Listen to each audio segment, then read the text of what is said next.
ফেসবুকের গল্পটা শুরু হয়েছিল একটা ছোট ঘর থেকে। আজ তা ছুঁয়ে গেছে সারা দুনিয়া।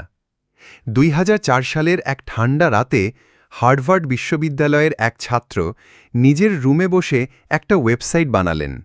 নাম দিলেন দি ফেসবুক। শুধু বন্ধুবান্ধবদের কানেক্ট করার জন্যে করা সেই সাইটটাই আজ পরিণত হয়েছে বিশ্বের সবচেয়ে বড় সোশ্যাল মিডিয়া প্ল্যাটফর্মে।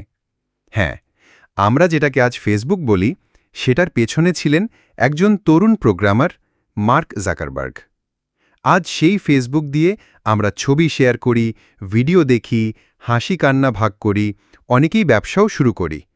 আর সবকিছুর মাঝে থেকেও একে বলি আমার প্রিয় সোশ্যাল মিডিয়া। ভাবতে অবাক লাগে, একটা আইডিয়া কিভাবে বদলে দিতে পারে কোটি মানুষের জীবন।